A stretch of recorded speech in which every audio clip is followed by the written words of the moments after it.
muito bom. Boa tarde para todos, para todas. Hoje a gente inicia os trabalhos do Seminário Internacional. Um momento de aquecimento, um momento de preparação, em que a gente já tem as nossas convidadas mexicanas ali online, em que a gente tem aqui as convidadas brasileiras sentadas à frente, aqui ao nosso palco. E hoje a gente começa explicando um pouco para todos aqui, para todas, o que vai ser, como é que vão ser esses trabalhos, que vão acontecer, não na semana que vem, na outra, a partir do dia 15. Então, hoje é essa primeira aula em preparação. Quem que vai passar aí para mim? Sabrine? Só para a gente, então, começar o Seminário Internacional, né, que acontece todos os anos aqui na escola, e que vem acontecendo como um workshop, um seminário onde a gente organiza um workshop de projetos. Então, ano passado, nós tivemos os arquitetos e as arquitetas da Universidade Autônoma de Lisboa trabalhando aqui com a gente, apresentando seus trabalhos, suas experiências e desenvolvendo um projeto aqui com vocês. E esse ano a gente vai ter as convidadas, 4 arquitetas mexicanas, que também vão estar aqui durante a semana toda, apresentando esses trabalhos e desenvolvendo com vocês os projetos do workshop. E os projetos do workshop, nós também, quem está organizando essa atividade é o curso de pós-graduação, Geografia, Cidade e Arquitetura. Ana Paula, Joaquim, o Fernando e o Álvaro. E, então, a partir das experiências que eles já vêm há mais de uma década desenvolvendo no curso da pós, suas relações aí que cruzam a América, trouxeram as convidadas aqui para hoje. E a ideia proposta por eles é que a gente trabalhe em 4 edifícios absolutamente importantes da nossa arquitetura moderna e que são obras que vão ser uma desculpa para que vocês estudem esses projetos profundamente, discutam entre vocês com as professoras e hoje aqui nessa primeira aproximação. Então, a gente recebe a Caterine Otondo, Helena Ayub, Heleninha Ayub e a Paula Dedeca. A Marília Piraju não vai poder estar aqui com a gente, ela está doente, deve estar com dengue, ela está muito mal e aí não conseguirá hoje. Então nossas 4 convidadas, a Gabriela, a Aisha, a Loreta e a Sol. Vamos lá, para os próximos. Aí vai ter uma apresentação de cada uma, vocês vão receber um caderninho lindíssimo, feito pelo nosso grupo de design, com as suas apresentações. E aí, queria chegar aqui. Aí hoje, a gente convidou, vocês estão, né, obviamente percebendo, somos só mulheres. São as professoras convidadas estrangeiras, são as professoras convidadas brasileiras, são as professoras que vão coordenar os grupos, são as assistentes que vão coordenar os grupos. Então, é um ano que são só professoras. A gente acredita que né, que a gente está vivendo um momento que é de transformação muito grande, que sim, a gente tem mais vozes, estão acontecendo esses entendimentos. Acho que as questões elas são muito mais sérias do que dentro do âmbito da própria arquitetura, com relação à representação e com representação ao próprio lugar das mulheres. Então, esse é um momento de afirmação dessa importância. Vou apresentar muito rapidamente vocês 3 aqui, mas não vou falar toda a sua biografia. Catê uma arquiteta que a gente se conhece há muito tempo, desde a faculdade, a gente estudou junto, trabalhou junto, a gente fez junto muita coisa boa. Catê uma arquiteta de um trabalho, vocês devem conhecer, fundamental, que vem seguindo arquitetura, urbanismo, e que tem uma presença política importantíssima. Ela foi presidente do CAU São Paulo durante 3 anos, 3, né? E que marca um momento de uma transformação muito grande do Conselho. Acho que isso é de uma importância. A KT vai falar sobre o MUB. Também é importante dizer que a KT, né? Não tem Caterine, mas a KT tem uma relação muito próxima com a obra Paulo Mendes da Rocha, com toda a sua produção, com a própria figura do Paulo. E doutorado da KT é sobre a obra do Paulo. Então, ela tem um livro lindo sobre a Casa Butantã, que, se vocês não conhecem, deveriam conhecer. Então, hoje ela vai falar para a gente sobre o MUB.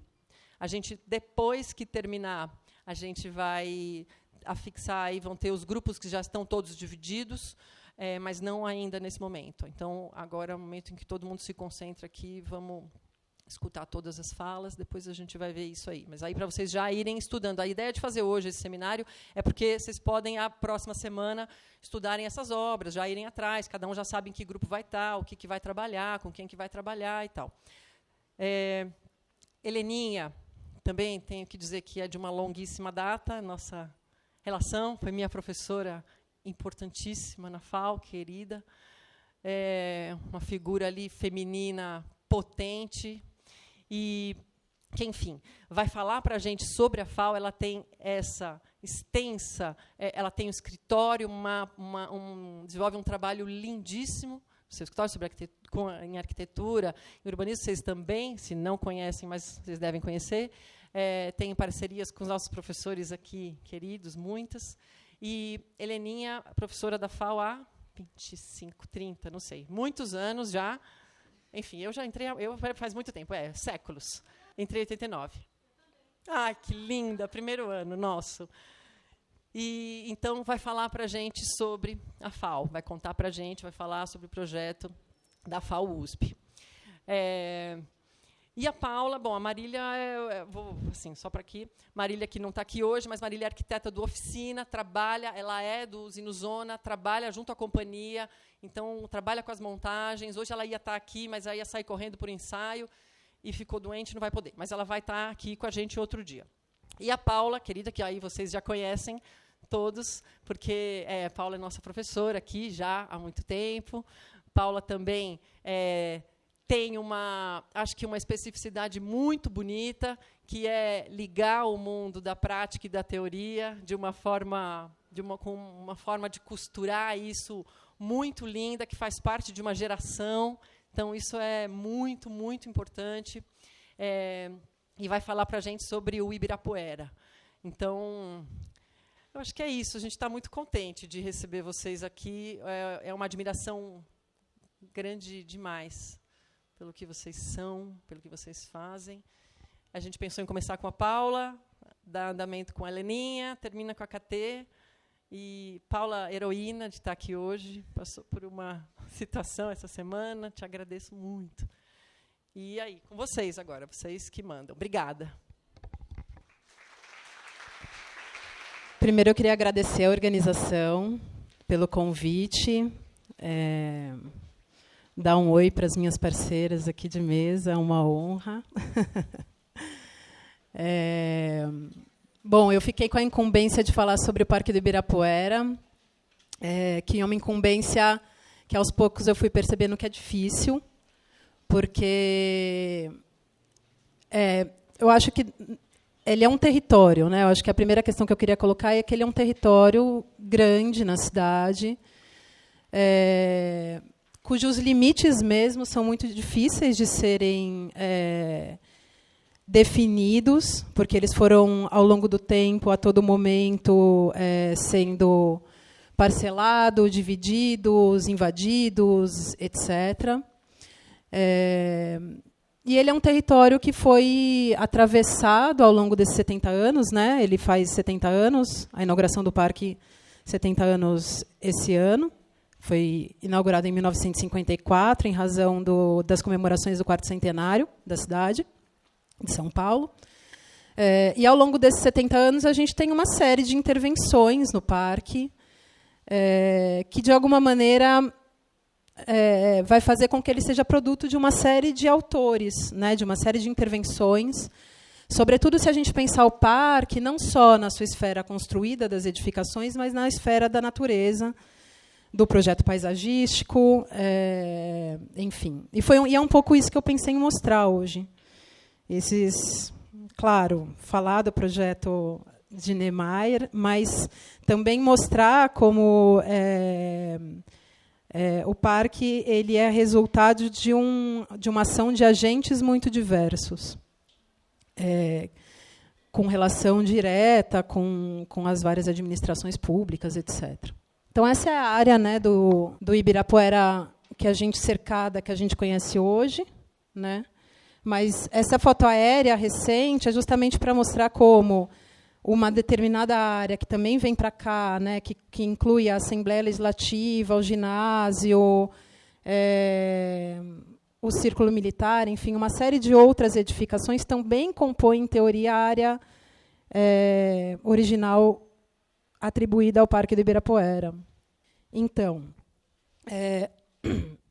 o que eu acho interessante começar a dizer é que essa área do parque, que, na verdade, está aqui, né, ela, muito pouco antes da inauguração, 30 anos antes da inauguração, ela ainda era considerada fora do perímetro urbano da cidade, né?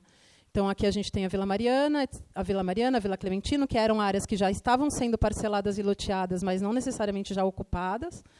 E você tem essa área aqui, que ainda era uma área de pasto, de pântano, que era ocupada pelo gado, que ia depois para o matadouro, que tinha uma pequena favela, que depois vai ser deslocada para o Canindé, para a favela do Canindé. O contraste entre essas duas imagens eu acho relevante assim, para entender o contexto de implementação do parque, né? Porque 20 anos depois, a gente já percebe o eixo de crescimento da cidade nesse sentido, já com o loteamento estabelecido, já chegando no Rio Pinheiros, nesse sentido do Rio Pinheiros.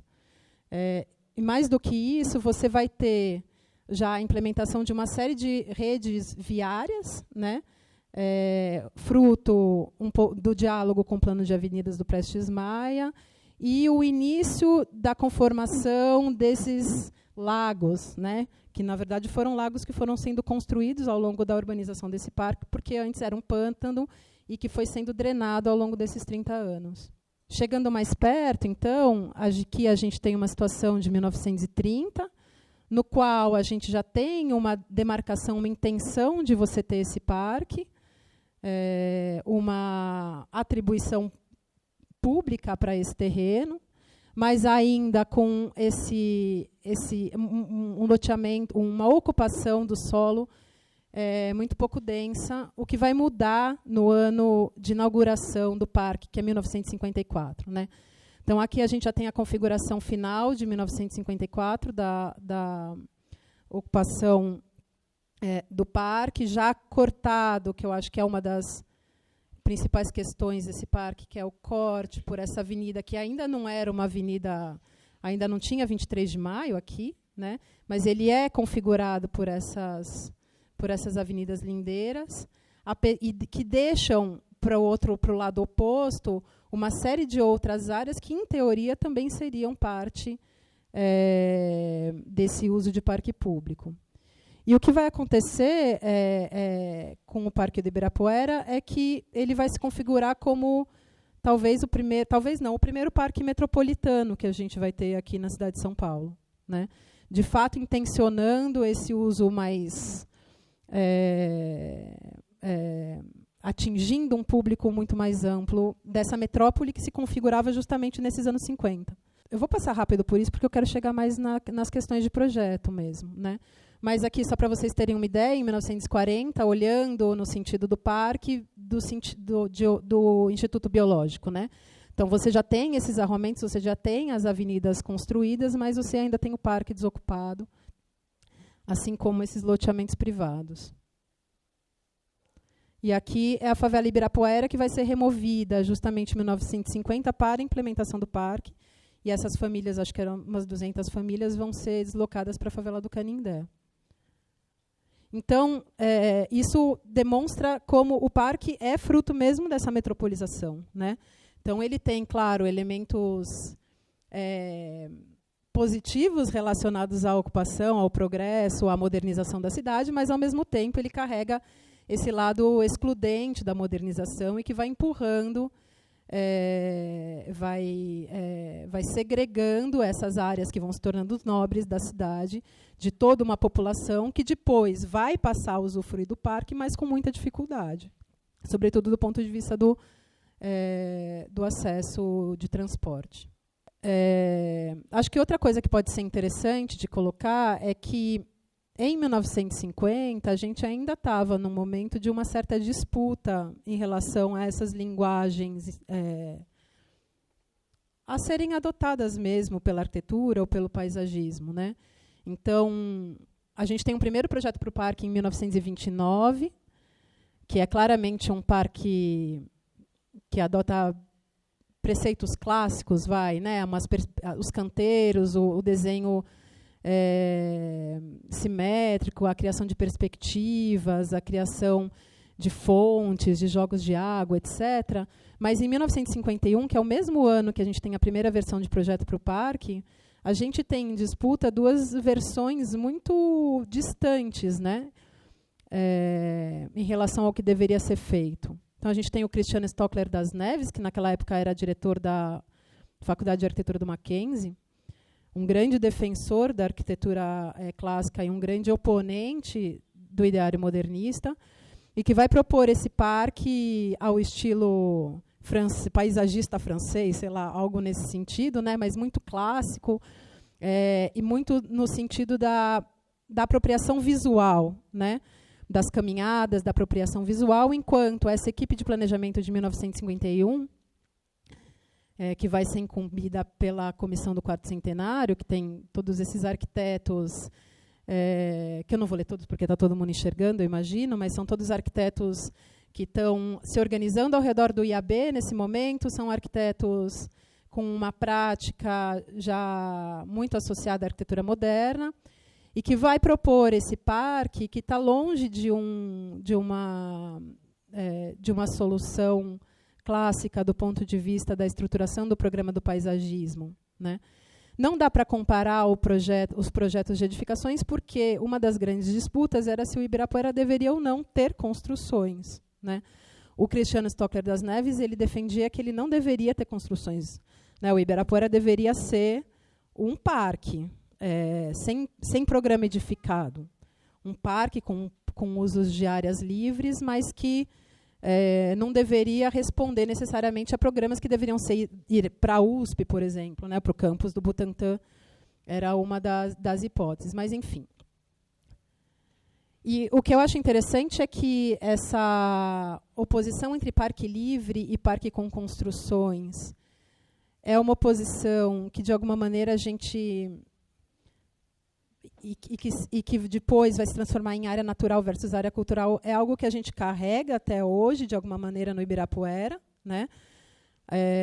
Ou mesmo na história, como a gente conta em Ibirapuera, eu que não sou nem um pouco especialista em Ibirapuera, estava lendo os trabalhos, e todos eles se concentram muito mais na história das edificações do que na história da natureza do Ibirapuera, na história do paisagismo, na história da, sei lá, arbórea, enfim, né, das espécies, etc. Então, de alguma maneira, a gente não vai... Esse enfrentamento entre o parque livre, o parque com construções, o que é área natural, o que é área cultural, que vai vir a ser área cultural no uso mais contemporâneo, é algo que me parece que varre esses 70 anos da área do parque. E uma terceira discussão que vai ser muito forte nesse momento, que era a não produtividade de se pensar construções sem programa de uso definitivo, né? A opção de você construir todos esses pavilhões para uma feira sem definir o que isso viria a ser depois, enfim, foi um debate grande na imprensa nesse sentido. E explica também os rumos que essas edificações vão tomar depois de encerrada as comemorações de 1954. Então, a gente vai ter duas versões depois que essa equipe de planejamento ela é substituída por motivos que acho que não precisamos entrar aqui, por essa nova equipe, né, que é Oscar Niemeyer, o Hélio Show, Zenon Lotufo, Eduardo Nis de Mello, Gauss Estelita e Carlos Lemos, eles passam a pensar uma primeira versão do Ibirapuera, que é essa que está na tela, e que difere da versão final por vários motivos. Acho que o mais evidente é o desenho da marquise, né, que ela tem uma ponta extra em função do restaurante, que está aqui. Mas o desenho do lago também ele é muito maior. E, se vocês repararem, o desenho das edificações também, eles tinham essa solução porticada da estrutura à mostra, né, e que depois vai ser substituída por algumas soluções mais simples. Quase todas essas soluções vão ser, essas alterações em relação a esse projeto na versão preliminar vão surgir por questões financeiras, para redução do custo da obra. De qualquer maneira, essa vai ser a versão final, a versão que hoje está construída, com uma exceção, em 1954, que foi a não construção do teatro, que depois foi construído já nos anos 2000, com outra forma, e a plataforma, que no caso do desenho paisagístico era um elemento bem importante. Então, sim, explicar brevemente, porque acho que todo mundo já foi no Ibirapuera, mas como a gente tem as convidadas estrangeiras, o projeto do Ibirapuera, então, o terreno ele é muito maior, né, mas a equipe ela vai se concentrar nas edificações, depois tem toda uma disputa em relação ao projeto de paisagismo. Mas você tem uma grande estrutura, que é essa marquise em concreto, que liga 3 programas, 3 pavilhões, que na época eram chamados de palácios, né, de exposição, interligaria, em teoria, também com uma marquise relativamente independente, o pavilhão de exposições, que hoje em dia é a Oca, e o teatro, né? E, originalmente, o acesso imaginado pela equipe seria aqui, pelo obelisco, que também estava em construção naquele momento. E daí tinham outras... Eu vou entrar depois, eu vou mostrar os projetos mais de perto. Mas tem outras edificações já do outro lado da avenida, né, que seria o ginásio, que vai ser inaugurado depois, em 1957, projeto do Ícaro de Castro Melo, que não vai, enfim, que não é projeto dessa equipe específica, e o Palácio da Agricultura, que vai ser inaugurado contemporaneamente. Então, essa é a foto do Ibirapuera logo no momento da conclusão das obras. Se a gente pode falar em conclusão das obras, porque dá para ver que as edificações estão relativamente prontas, mas o parque em si ele ainda está em obras, né? Você tem um trabalho de paisagismo ainda que não está feito, mas que vai ser assim mesmo que vão acontecer as festividades do 4º centenário. Além disso, né, além desse programa de edificações, que vai ser parte do projeto da equipe do Oscar Niemeyer, você tem ainda um conjunto de pavilhões que vão ser construídos e depois demolidos, que são os pavilhões específicos de uma determinada indústria, de uma determinada de usos mais particulares, digamos assim. Depois a gente vai ter os monumentos, o obelisco e o monumento às bandeiras. E é assim um pouco que esse parque vai ser inaugurado, como vocês percebem, com um paisagismo bem preliminar. E aqui a gente tinha um parque de diversões, né? Aqui é interessante porque já dá para perceber uma ocupação de uso privado, de residências, na área que, em teoria, seria uma área pública. Isso é uma disputa que, se não me engano, ocorre até hoje. E daí, já volto para os projetos, mas só porque eu sou professora de História da Arquitetura. Eu queria pontuar que o Ibirapuera, né, nesse momento, ele vai ser inaugurado justamente num momento em que o Niemeyer, e não só ele, mas uma arquitetura de raiz carioca, vai ser celebrada mundo afora, no começo dos anos 50. Mas se você tem, por um lado, uma construção positiva de uma crítica que vai fazer isso circular o mundo, a partir de um discurso de uma certa adaptação da arquitetura moderna, internacional, uma adaptação flexível disso aos nossos contextos brasileiros, à nossa paisagem, a uma liberdade formal, enfim, tem todo um discurso que vai ser construído para essa arquitetura moderna de raiz carioca que o Niemeyer acho que é o grande expoente, do ponto de vista do projeto das edificações, mas que, ao mesmo tempo, estava sendo colocado em questão também por essa crítica internacional desde o ano anterior, em 1953, quando a gente tem a segunda Bienal de Arte, e vem o Max Biel, enfim, tem toda uma discussão que é interessante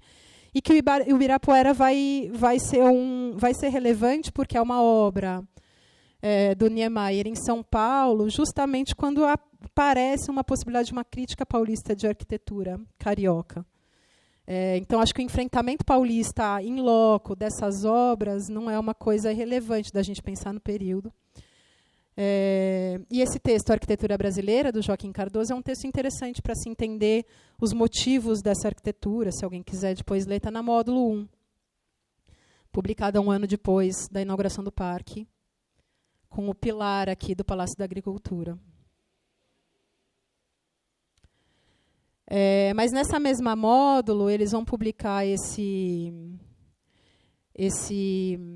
texto, né, Mutilado Conjunto do Parque do Ibirapuera.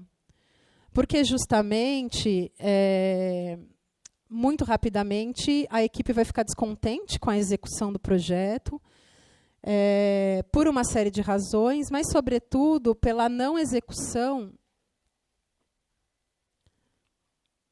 Acho que pode passar. Não, volta um.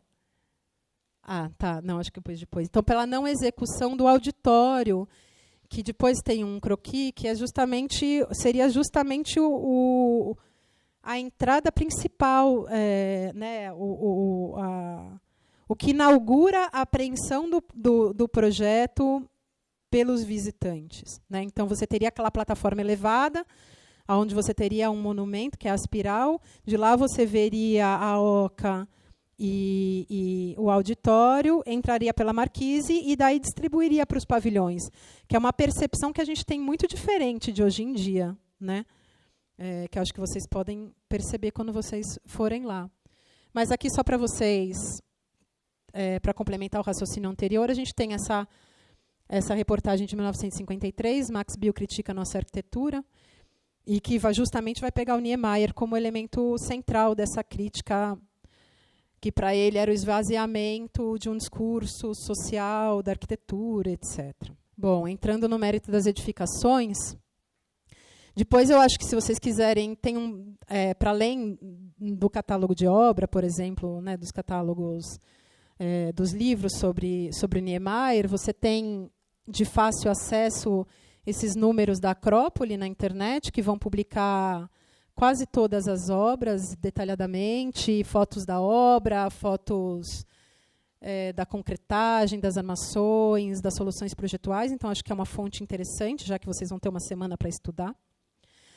E que, enfim, é isso. Né? A grande marquise, eu acho que é o elemento que estrutura isso do ponto de vista de uma escala paisagística, de uma escala mais urbana, de fato de conexão com o parque e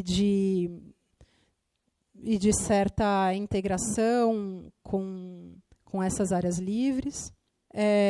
Depois acho que tem uma implantação que dá para ver, mas a gente vai ter o Palácio das Nações.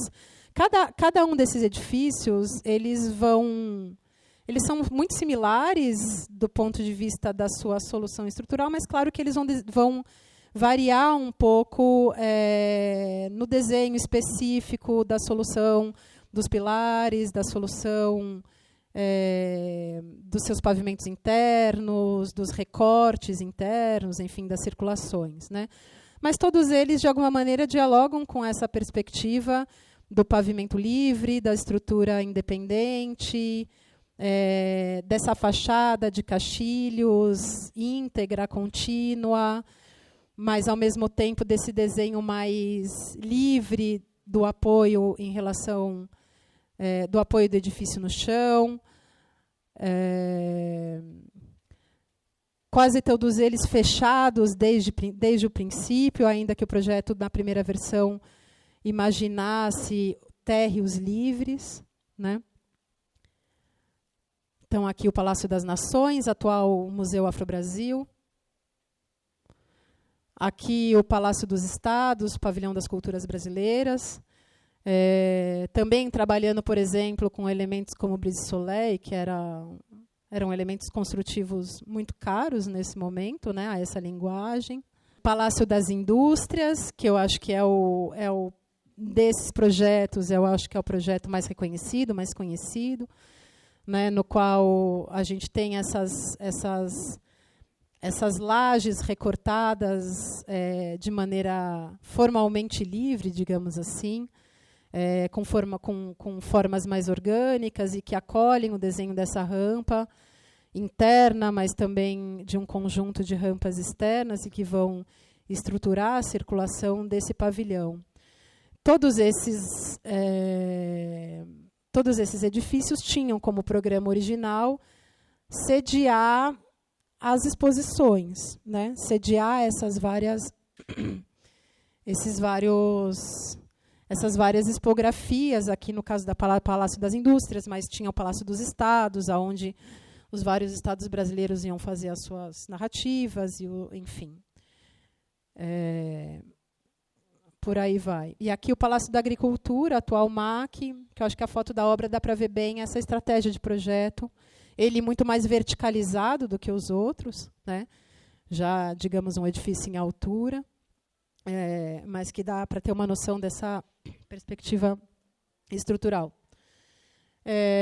Acrópole, eu não sei por que não publica o Palácio das Exposições, atual OCA, mas soma-se a esse conjunto de 3 pavilhões. A OCA, que vai logo, muito rapidamente, ser apelidada em quase todas as matérias de disco voador, e outros apelidos carinhosos, mas que realmente destoa em relação ao conjunto, sobretudo porque lá não se encontrava o auditório, que eu acho que deve ser o próximo slide. Pronto, né? Esse auditório, com essa espécie de pirâmide invertida, que era a outra obsessão do Niemeyer um pouco nesse momento. Depois a gente vai ter o Museu de Caracas, de 1955. Né? Mas aqui está bem especificado como eles tinham imaginado. Né? Você entraria por esse eixo, onde você teria essa espiral, que foi de fato construída, mas por questões construtivas ela teve que ser feita não em concreto, mas em gesso. E daí choveu e ela derreteu. Que é assim, é uma ode, né, ao Brasil, isso eu acho. É muito boa essa história. A fundação está lá ainda, dizem. Mas, muito tempo depois, o auditório vai ser construído já com outra forma. Né?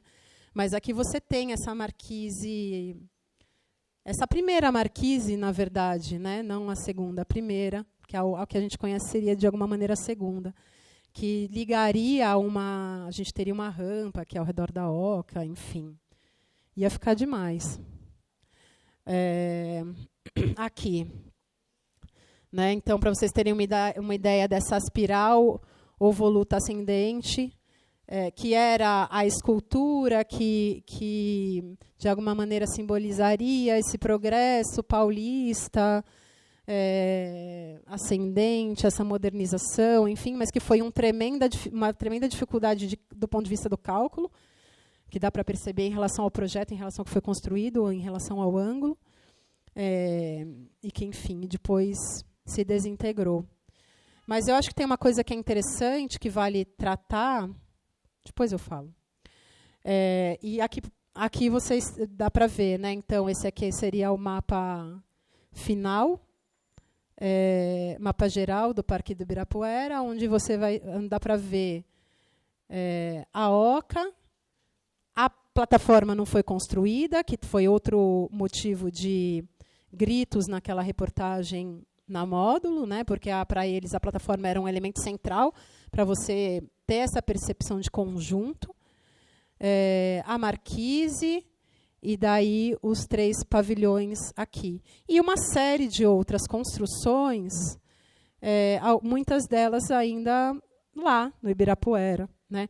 Então, de alguma maneira, é nesse sentido que eu acho que a gente tem a autoria das várias edificações, mas o Parque do Ibirapuera é uma somatória realmente de autorias, tanto do ponto de vista da edificação quanto do ponto de vista do paisagismo, que é o que eu vou mostrar daqui em diante.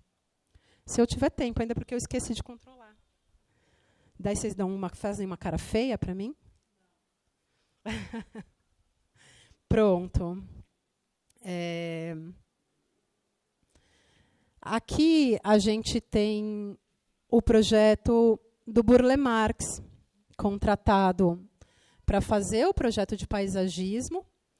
Contemporaneamente, a equipe do projeto de edificações, e que não vai ser executado por uma questão de viabilidade financeira, mas também, e daí alguns trabalhos levantam hipóteses em relação a esse processo de projeto, pela equipe de arquitetura não ter gostado do projeto. Justamente porque você tem uma estratégia de projeto do Burle Marx que é sempre criar alguns grandes jardins que fariam esse trânsito entre edificação e parque, área livre, gramada, arborizada, etc. Né?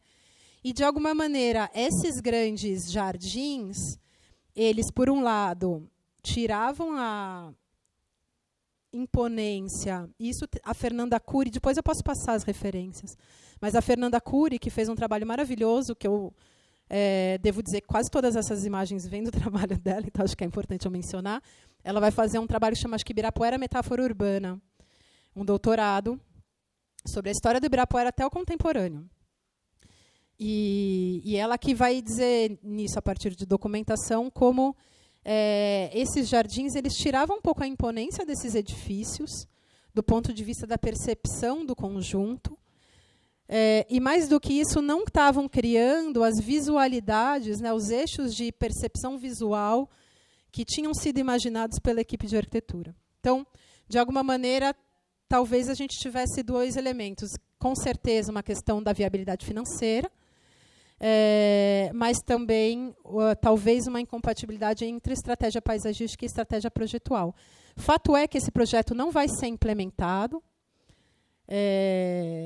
e daí, acho que só vale mostrar como ele dá muito mais atenção a essas áreas que são muito próximas ao edifício e deixa um pouco em aberto o que vai acontecer no que está mais longe. Ele nem fala muito sobre o Parque do Ibirapuera inteiro, que está aqui também, né? Algo que vai mudar depois, porque o Burle Marx vai fazer mais 2 projetos de paisagismo para o Ibirapuera, um nos anos 80 e um nos anos 90. Então, aqui, vamos ver como ele estava na época da inauguração. Algo que é fácil de imaginar, ele tinha edificações, mas ele não tinha natureza. Né? Ele ainda era um parque muito árido.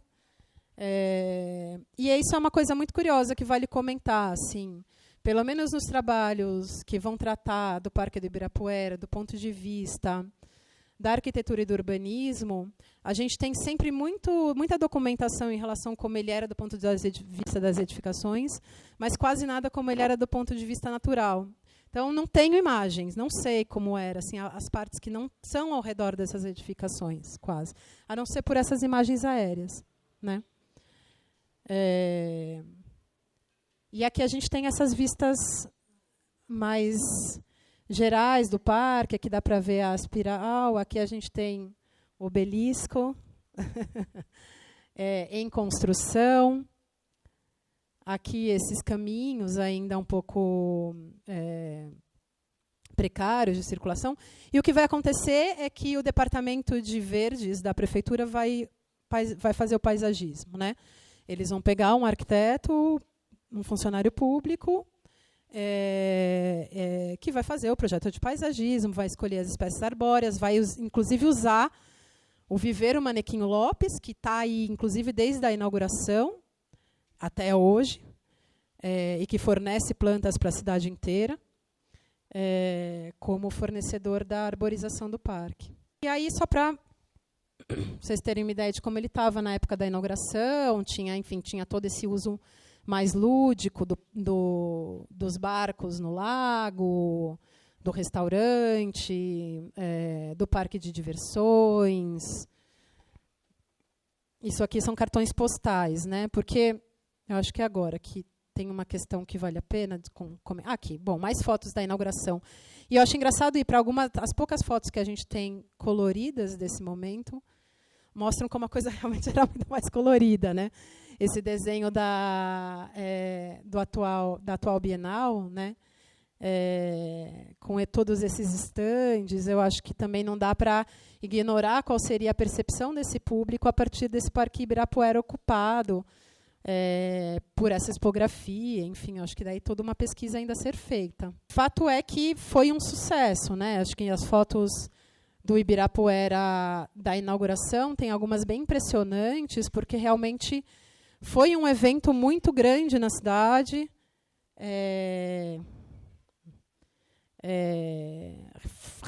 Verdadeiras multidões foram visitar essa exposição.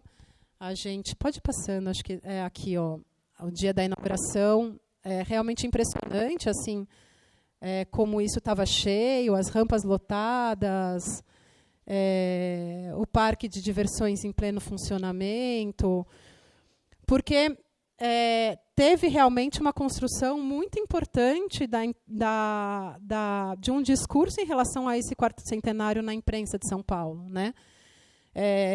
Se a gente, que é algo que eu não vou entrar no mérito, mas se a gente for pensar no que a gente hoje chama de identidade paulista, e questiona como identidade paulista, estava sendo construída nesse momento, né? A importância do bandeirante, a importância, né, essa ideia do bandeirante que desbrava, que traz o progresso e a modernização, e as indústrias, e a verticalização da cidade, e essa soberania, né, em relação a uma ocupação originária, inclusive o apagamento de uma ocupação originária, colocando como ponto primeiro de uma ocupação de São Paulo o bandeirante. Então, sei lá, Luiz Saia, nesse momento, está restaurando a Casa Bandeirista, né? Então, acho que, para olhar esse 1954, é legal a gente expandir em relação ao que foi Ibirapuera, sem falar nos monumentos, né? O monumento às bandeiras do Brecheret, o obelisco em relação à Revolução Constitucionalista, enfim. Tem aí todo um discurso importante que vai ser criado, curiosamente, a partir de uma obra de um não paulista, né? E aí a gente vai também ter uma série de atritos que eu não vou entrar no mérito. Mas eu acho que é importante porque tinha arquitetura, mas era a arquitetura que estava sendo ocupada, né, por um discurso aí em relação a essa história, a esse discurso em relação à história de São Paulo. Essas são as outras edificações nesse momento, né? Então, a exemplo das várias feiras internacionais, a gente tem as várias indústrias. Então, a gente vai ter o pavilhão da Ford, o pavilhão da Eternit, e por aí vai, todos eles demolidos, com a exceção da ponte, que era, na verdade, o pavilhão do Sérgio Bernardes, que acho que eu trouxe uma foto mais para frente. Volta só 2, que acho que passou o... Ah, pronto. Então, logo depois, a gente vai ter o Complexo Esportivo, projeto do Ícaro de Castro Melo, inaugurado em 57, o Planetário, projeto do Antônio Pitombo, Eduardo Corona e Roberto Tibaldi, de 57, e que eu acho que vão complexificando isso que a gente entende como o projeto do Parque do Ibirapuera, né? Aqui as várias edificações que vão ser demolidas, outras ficam, como o pavilhão japonês no Ibirapuera, que foi totalmente construído com peças que vieram do Japão. Agora vai ser chuva de imagens. O pavilhão da Siderúrgica Nacional, do Sérgio Bernardes, que tem essa memória a partir da ponte que a gente ainda tem lá, né? Então, ele vai ser inteiro desmontado, mas a travessia fica. E daí, enfim, a festa acaba, as exposições saem e o Ibirapuera fica vazio. E daí, em muito pouco tempo, 5 anos depois, ele já surgem as notícias do completo abandono, do parque que estava abandonado, que não tinha uso, enfim. E eu acho que daí em diante é que começa toda a discussão do que vem até hoje, como é que a gente gerencia esse parque, né? Com edificações. Eu acho que as edificações versus a natureza, eu acho que é um dos grandes dilemas do parque, né? Bem como das grandes riquezas em relação ao seu uso. Pode ir indo, acho que agora a gente vai mais rápido. Pronto, então a gente tem essa situação já de abandono, que se soma ao começo de um certo parcelamento, de uma certa doação de terrenos de Ibirapuera para outros usos. Então, em 61, inaugurado em 68, a gente vai ter a Assembleia Legislativa, do Adolfo Rubio Morales, Fábio Koch, Ricardo Sivers e Rubens Viana. Daí, concurso de 65, inauguração em 68, ambas inaugurações já dentro do regime militar. A gente tem o quartel da 5ª Região atrás da Assembleia Legislativa. Depois, nesse mesmo momento, e que daí eu acho que consolida de fato o que a gente depois passa a entender como Ibirapuera e o que não é Ibirapuera, que é a construção da 23 de maio. Né? E que daí, de fato, algo que já não era simples, que era a travessia pela avenida, vai se tornar praticamente impossível do ponto de vista da escala do pedestre. Né? Eu acho que o desenho das fronteiras do parque é uma das coisas mais interessantes do parque, eu acho, como enfrentamento projetual hoje em dia. Não só porque elas são absolutamente gradeadas, né? Então a gente tem pontos de entrada muito localizados, mas porque ele está circunscrito por avenidas nem um pouco humanizadas, digamos assim, para uso do pedestre. Sem falar no túnel, né? Assim, se a gente falar dessas várias interferências, intervenções e violências em relação ao Parque do Ibirapuera, a gente, depois, na gestão Maluf, a gente tem o túnel, né, do Complexo Ayrton Senna, que vai cavar, vai tirar terra por baixo dele. Bom, para concluir, a gente tem, em 1974, o projeto do Burle Marx, que, nesse momento, já inclui usos que antigamente não estavam previstos, áreas que não estavam previstas, mas usos que não estavam previstos. Então, um parque que era mais imaginado do ponto de vista do uso paisagista, de um paisagismo mais contemplativo, do uso do lago, de um lazer um pouco mais bucólico, ele já passa a incluir campos esportivos, playground, pista de bocha, escolinha de trânsito, pista para patinação, patinação no gelo, etc, etc, etc. Né? Então, acho que tem usos que vão sendo mais que vão estabelecendo o Ibirapuera como um parque de fato metropolitano, de fato popular, de fato apropriado, de maneira mais extensa pela população, ao passo que os edifícios passam a ser utilizados pela repartição. Nesse momento, ele vai ser chamado de Brasília Paulistana, porque a prefeitura vem para aí, tem uma série de loteamentos desses pavilhões para usos administrativos. O Detran, né, no Palácio da Agricultura, enfim. E daí, já imaginando a redemocratização, a gente começa a ter, de fato, o Ibirapuera sendo reivindicado para um uso mais popular. Aqui a gente tem o acampamento dos desempregados no Ibirapuera, logo do outro lado da avenida, dentro do Ibirapuera, mas na frente da Assembleia Legislativa, que é um movimento importante, já nessa perspectiva de redemocratização, e que depois vai levar, de fato, a uma discussão talvez mais participativa do que vai ser o parque, que vai durar muito pouco na gestão Orundina. E daí, enfim, só para... Porque eu acho que isso são elementos que vocês vão poder trabalhar em algum momento, não sei, mas vai ter o projeto da Lina Bobardi, Prumã, sob a Marquise, que no começo era Museu de Cera, depois vem, acho que Pavilhão da Bahia, Museu da Bahia, e depois vira a MAN, em 58. Depois a Lina faz o projeto. Depois, em 92, o Burle Marx volta. Todos os projetos nunca deram certo, né, do Burle Marx. Depois ele volta, em 1992, para repensar o parque, daí incorporando de novo novos usos, a partir, sobretudo, da bicicleta, que era o grande conflito das áreas livres. Era como conciliar a bicicleta e pedestres. Depois, se vocês quiserem, eu passo essa apresentação, tá? Depois, Niemeyer também volta, em 1996, para fazer um plano diretor. Então, eu acho que também tem isso. A gente se concentra muito em 1954, mas a gente tem uma história de projeto muito longa em relação ao Parque do Ibirapuera, que eu acho que traz subsídios para a gente pensar o que fazer do ponto de vista contemporâneo, né? Niemeyer pensando o que tem que tirar, o que não tem que tirar. Do ponto de vista dele, tinha que tirar o MAN, tinha que tirar o pavilhão japonês. Né? Aqui, esse lado aqui são as remoções. Né? Tinha que tirar todos os usos administrativos do parque, a guarda metropolitana, enfim, centro de adestramento. É isso, né? O parque vai sendo ocupado por todo tipo de uso particular possível. Público mais particular.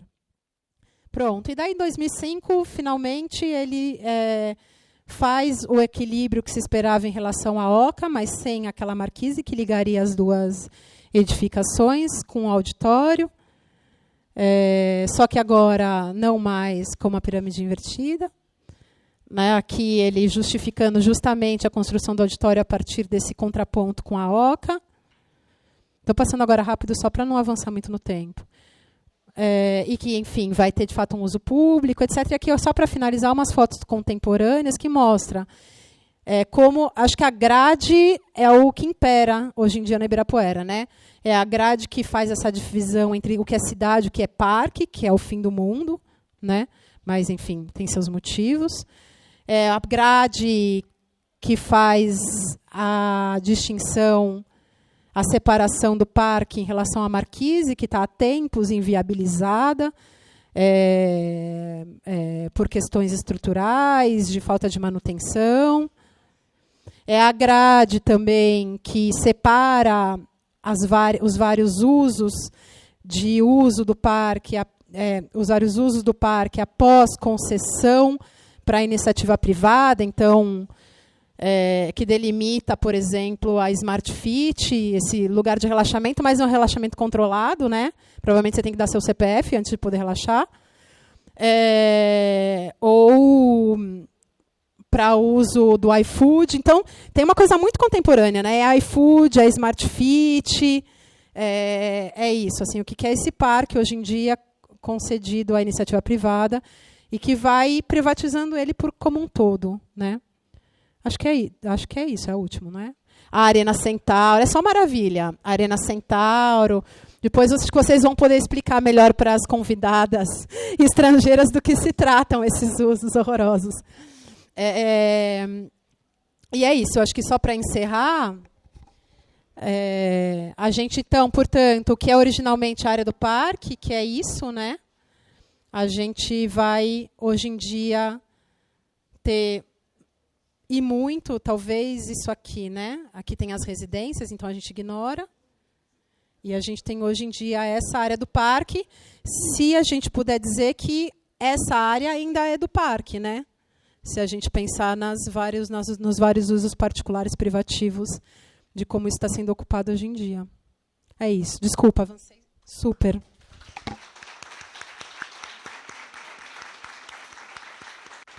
É um enorme prazer estar aqui. Acho que tenho que agradecer a todos, a Escola da Cidade que me convidou. Acho que é uma delícia falar da FAO. É sempre bom falar da FAO.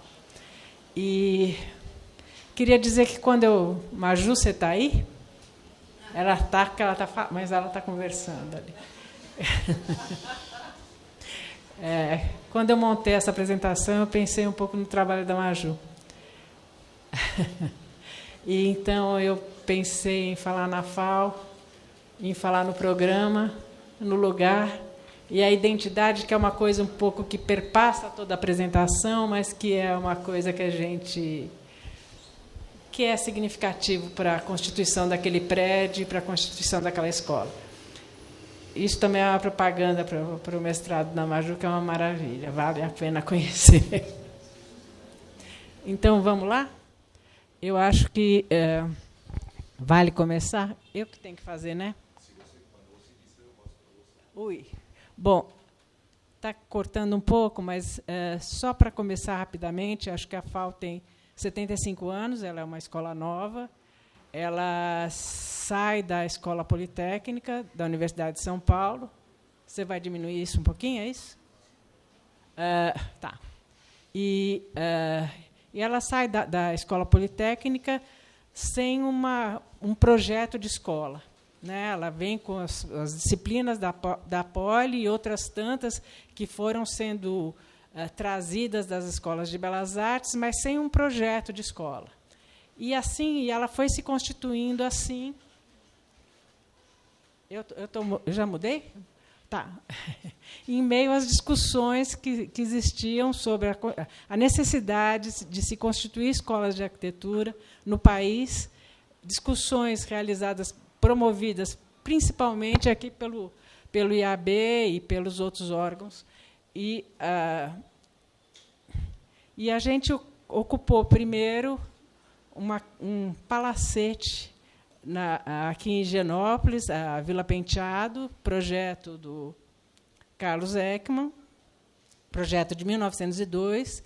Era uma casa de 2.000 metros quadrados, mas que acolhia, quando preenchida por todos os alunos, 150 alunos. É uma casa que, originalmente... Onde é que eu aperto para fazer... Aqui. Originalmente, ocupava todo o quarteirão, mas, quando foi doada para a Universidade de São Paulo, pelos herdeiros, foi doado somente esse lote. Uma das primeiras atitudes foi construir um galpão ao fundo, onde funcionavam os estúdios, que a gente faz um paralelo, né? Os nossos estúdios na FAO depois. Posteriormente, aqui, a cantina e a vendinha, e aqui a maquetaria. A partir de 1969, a FAO muda para a cidade universitária, e, em 1973, a pós-graduação passa a ocupar o prédio da Maranhão, e os anexos são demolidos, e é isso que acontece. Bom, isso aqui são fotos dos ateliês, que era uma maravilha. Eram 5 ateliês, um por ano. E a maravilha incrível era que os ateliês eram divididos, e, todo início de ano, os alunos demoliam as paredes divisórias para fazer um único ateliê e fazer com que todo mundo trabalhasse junto. E, durante as férias, a administração da FAO reconstruía as paredes divisórias, até um ponto em que deixaram de construir as paredes divisórias e fizeram pequenos armários para dividir os estúdios entre si, o que um pouco nos remete às nossas paredes baixas da FAO, cidade universitária. Essa é a foto da fachada. Ele está bem pertinho da fachada hoje posterior da FAO, que era a fachada principal da casa. Importante a gente dizer que, nesse meio tempo, se discutia na FAO que a forma como se ensinava não dava conta do que se desejava. Então, foram promovidos muitos debates, muitos fóruns, e eu vou ler aqui um pedacinho. E o Fórum de 62, que é um dos fóruns principais, onde foi promovida uma reestruturação do ensino, e acho que é isso que vai ensejar um pouco a alteração do programa da FAO e que se rebate totalmente no projeto da FAO mesmo. Eu vou ler aqui. Onde está? Ih, deu errado. Bom, no que se deve compreender ao nome dado ao ateliê de projetos como cerne do ensino de arquitetura e urbanismo, para o qual se voltam todas as disciplinas, em uma estrutura em que unificava a formação profissional do arquiteto e do urbanismo. Tá. O que está querendo se dizer aí? Antes era tudo muito atomizado e isolado. Então, a proposta da reforma de 62 é se unir todas as disciplinas em função do ateliê, fazer do ateliê ser o cerne mesmo da escola, constituir os 3 departamentos como apoios aos trabalhos do ateliê. Não sei se isso deu muito certo, mas a gente continua tentando. Aqui um pouco a estrutura antes da reforma de 62. Como isso vai ficar aí, vocês podem estudar, e eu não vou ficar lendo essas. E aqui também a distribuição das disciplinas antes até 61 e entre 62 e 68, que foram os 2 fóruns onde se constituiu e se consolidou a reforma de ensino. O projeto da FAO é de 1961, ele começa a ser pensado em 1961. Pelo Villanova Artigas e Carlos Casaraldi. Importante a gente lembrar também que, enquanto estavam fazendo isso, eles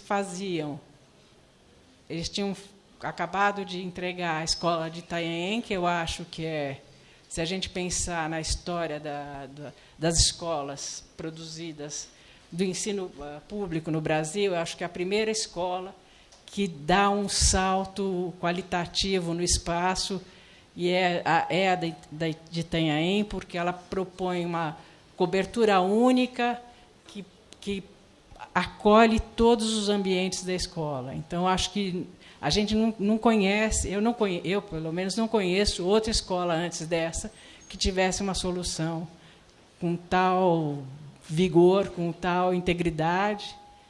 Acho isso uma maravilha.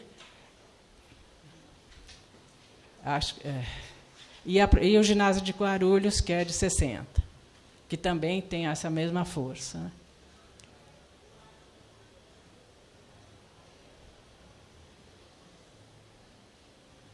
Junto com isso, eu trouxe os riscos originais, que é por uma sorte, alguém foi doado para a biblioteca da FAO os desenhos, um caderno de desenhos do Artigas com os riscos originais, enquanto ele pensava o projeto da FAO, enquanto ele pensava a organização do programa da FAO, ele fazia alguns desenhos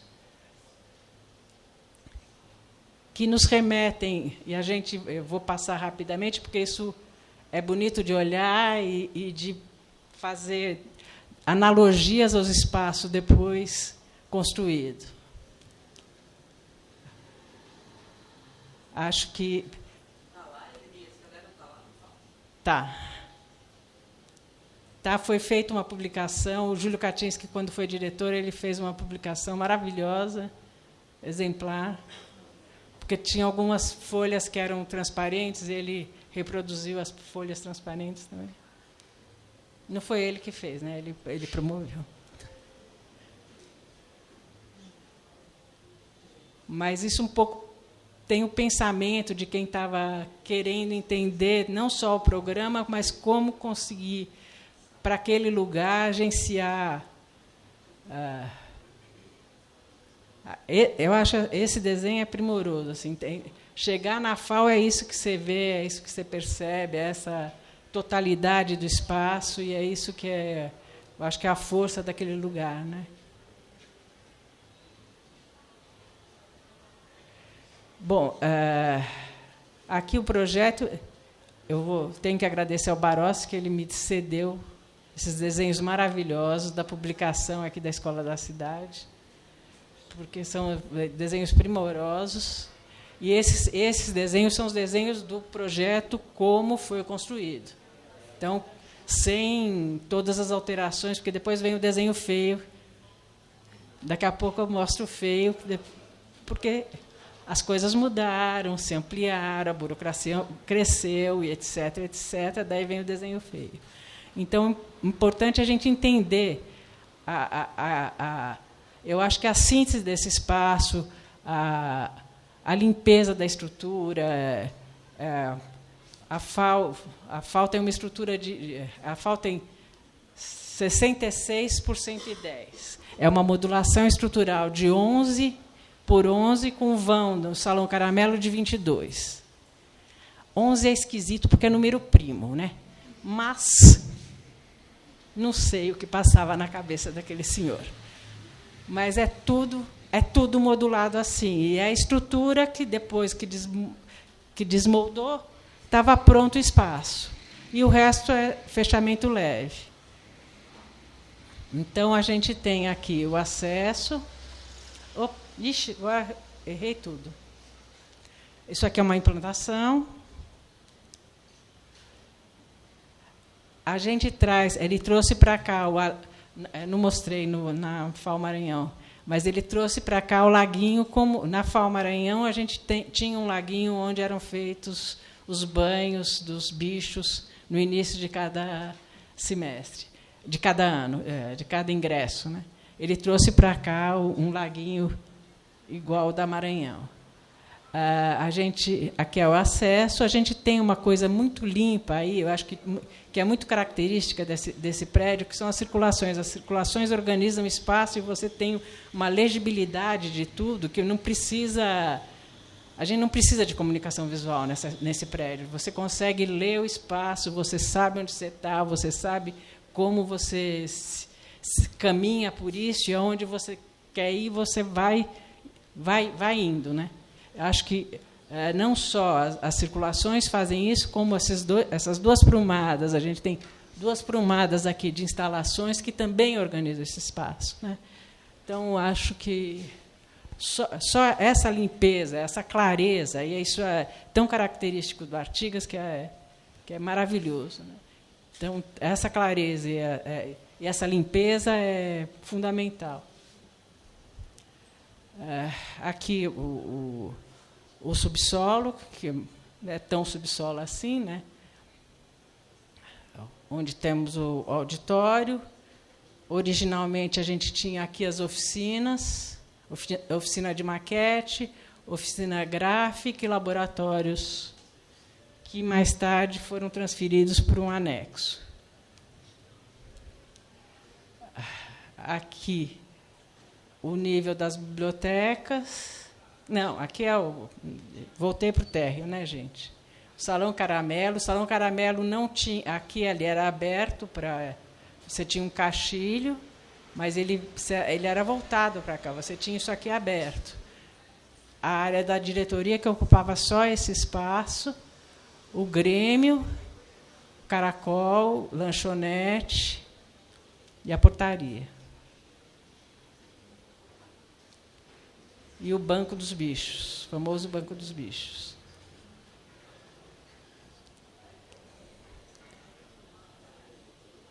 Aqui o nível da biblioteca... Opa! Caraca! O nível da biblioteca. Originalmente, a gente tinha a congregação aqui. Isso aqui era uma sala de estudos ou de apoio. Aqui era uma varanda maravilhosa, que hoje agora foi recuperada, mas está integrada à biblioteca. Aqui os departamentos, aqui o ateliê interdepartamental, que era um lugar onde os alunos podiam, a partir de suas próprias demandas ou demandas específicas, em conjunto com os professores, promover atividades extracurriculares, né?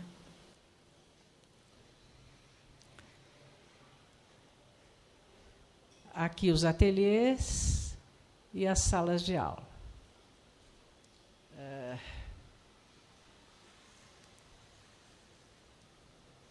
A cobertura, os cortes.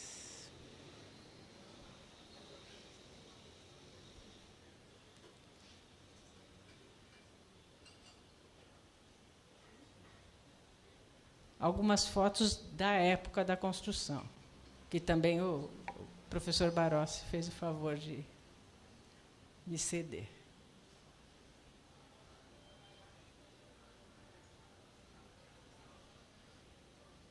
Paulinho, às vezes, é tão bonito sem muita vegetação.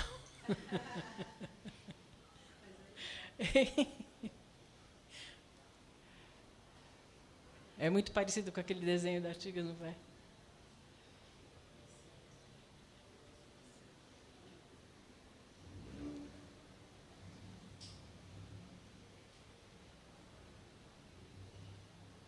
Esse era o mobiliário original. Acho que o Abrão Sanovics fez uma especificação de todo o mobiliário original, e esse era o mobiliário original da época.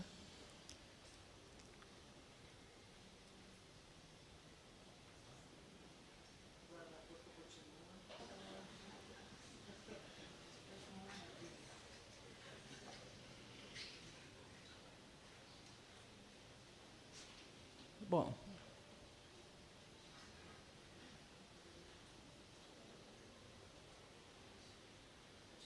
então, aqui era a oficina de Maqueres, que teve que sair, e hoje aí é ocupado pelos laboratórios de pesquisa.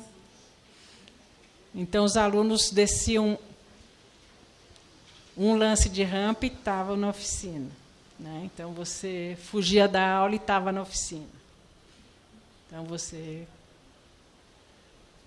ficava mais na oficina do que em outro lugar. Você acha que a FAO caberia mais aluno hoje? A FAO? Se caberia? Não sei se caberia, mas um curso noturno tenho certeza que caberia. Ó, a oficina. Hein? Tem 20 mil metros quadrados. Caberia, sim, senhora. Se é isso que você perguntou, caberia, sim, senhora. Acho que antigamente já caberia, hein? Essas eram as cadeiras originais do auditório também.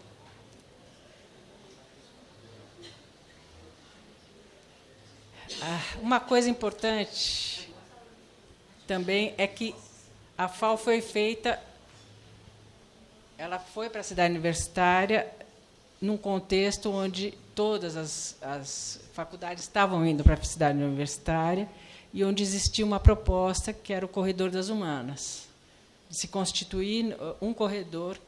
Esse Corredor das Humanas também eu fui pesquisar agora, dona Paulinha, e, de verdade, é um apelido, né? Porque não existiu esse nome oficialmente dado por ninguém, mas já é um bom apelido e a gente continua adotando, né? Então, só que aí eu combinei com a Paula e eu trouxe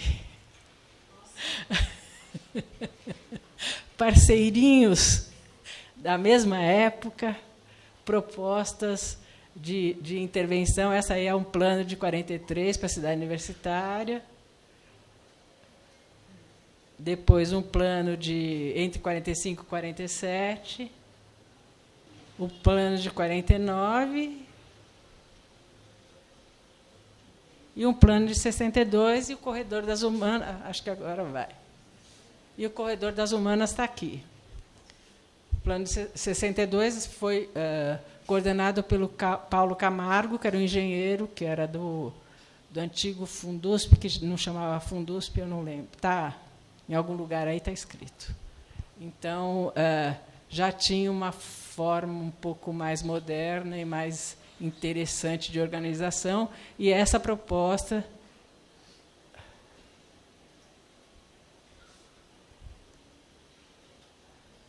está aqui também, o Corredor das Humanas.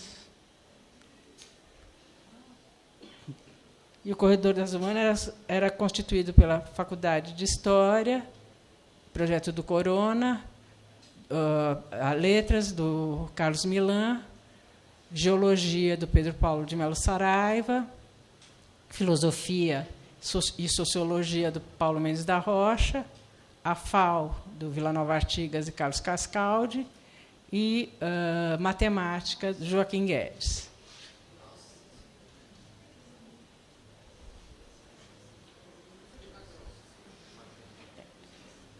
Todos esses eram professores da FAO.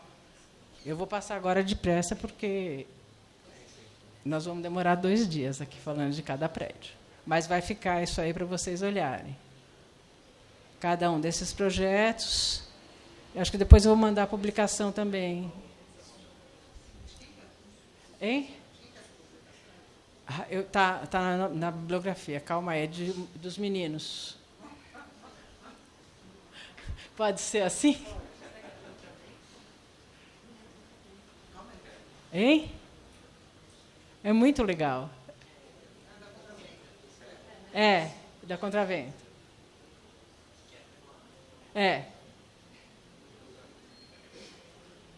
E agora a Falfeia.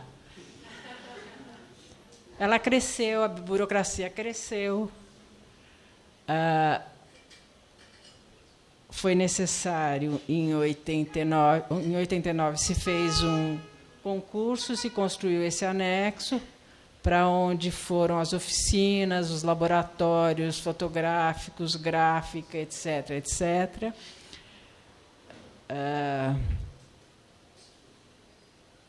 Parte da burocracia já tinha ocupado essa parte aqui do Salão Caramelo, portanto, fechado essa visual para esse pedaço. Aqui embaixo, hoje está ocupado com laboratórios de pesquisa, milhões de laboratórios de pesquisa que são usados relativamente, podiam ser mais bem utilizados, eu acho. Aqui,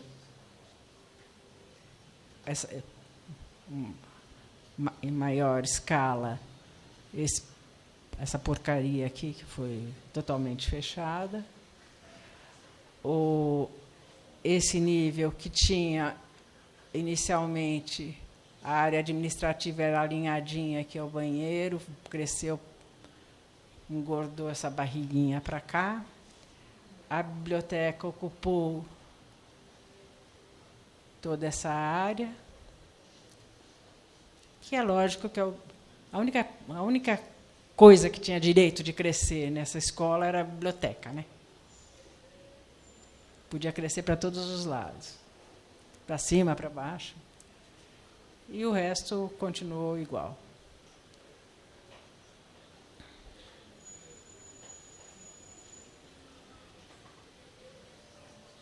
E é isso aí. E só um detalhe é que, a partir de 2006, se criou o curso de design, que é noturno. E daí eu trouxe um brinde, que é uma publicaçãozinha em 72, o Artigas ganhou o prêmio de Antume, e o IAB montou uma exposição aqui no Rio, no Rio não, na Guanabara, e fez essa exposiçãozinha aqui. E esse era o catálogo da exposição.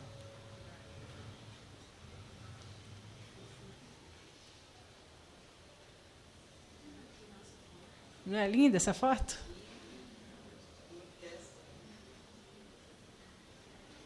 E é isso aí, gente. Bom, então, essa última apresentação, a gente vai, então, sair da escala que a Paula falou, metropolitana, né, contando a história da cidade, A Helena falou de uma escala mais da quadra, né? E da história de uma escola. E eu vou ir para uma escala do lote, né? Contando a história um pouco de um personagem que eu tenho certeza que vocês conhecem bastante, então vou falar menos dele, mas localizando aí o MUB onde está na trajetória, né? Esse convite carinhoso, como sempre, da Escola da Cidade, eu sempre aceito porque é uma oportunidade da gente conversar, né, com colegas que já fazem parte de uma história tão longa, né, e tão afetiva, que o Fernando e a Cris mais próximos, assim, e a Helena, né? Mas eu acho que a gente tem assim um privilégio de ter crescido juntos, né, na profissão. E agora que a gente está já mais madurinhos, né? Tá junto, assim, continuarmos juntos, eu considero isso assim um grande presente. Outro presente que eu vou falar um pouco é que quando me convidam para falar sobre a obra do Paulo, como acho que muitos de nós, é uma chance da gente, talvez, assim, agora que ele não está mais aqui, perpetuar não só os seus feitos, né, construídos, mas o seu pensamento, né?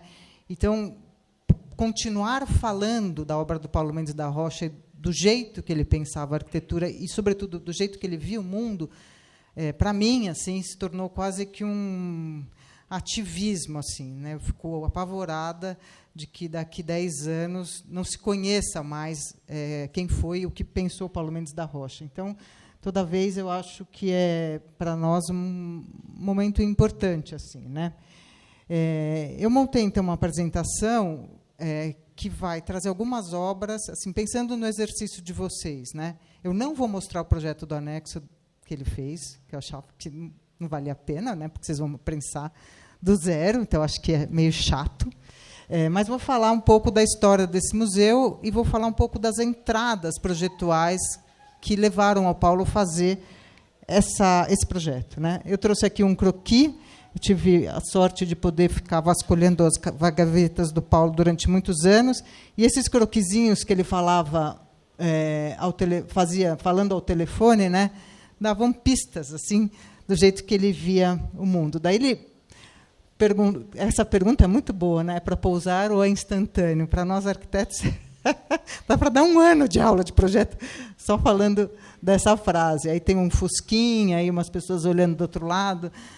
Fiquei imaginando, ele nunca teve celular, né? Então ele sentava na cadeira para falar o telefone. Por que ele estava pensando, né? Podemos passar.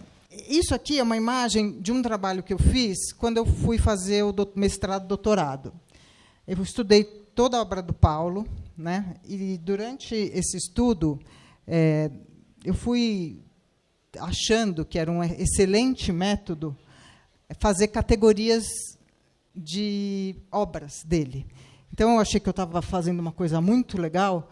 Eu resolvi comprar um papel de aquarela de 1 metro por 5 e desenhar todos os projetos em 6 categorias. Daí eu achei que, se eu fizesse isso, daí era só escrever o doutorado, eu ia acabar em 1 minuto, ia ser maravilhoso para mim.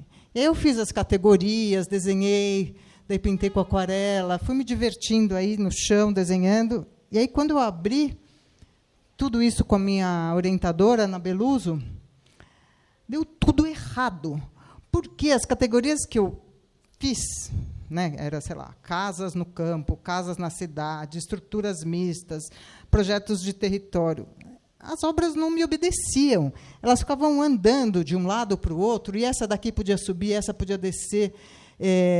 Ou seja, eu entendi nesse momento que pensar a obra do Paulo a partir de categorias, daí desdobramos para tipologias e programas, não dava certo. Eu não conseguia escrever, era muito difícil conseguir esse raciocínio se perpetuar numa análise de obra, que era o que eu estava querendo fazer, né? Então, aqui são algumas aproximações desse meu exercício, que ele foi bom pela negação. Isso é legal, assim, isso acontece muito na nossa vida profissional, que a gente faz as coisas e, porque elas dão errado, a gente acha o caminho. Então, o não pelo menos para mim, na minha trajetória, funciona muito bem, né? Dá um pouco de trabalho, mas ele funciona bastante bem. Vamos lá. Então, eu vou trazer aqui uma chave que não é programática, né, que não tem a ver com o museu, né, mas das casas. Algumas casas que o Paulo realizou, ele fez mais ou menos 60 projetos de casa, construiu-se 23. Ele, em princípio, achava um programa antipático. No final da trajetória dele, ele não fazia casas, né? Depois do MUB, ele fez pouquíssimas casas. Então, é quase que uma postura bastante radical, né? Porque ele achava que as casas não atingiam os horizontes da arquitetura. Mas, por outro lado, foram grandes laboratórios, né? E são casas muito especiais, né? E, pelas casas, a gente consegue entender alguns raciocínios que vão estar presentes, né, em toda a obra do Paulo, né?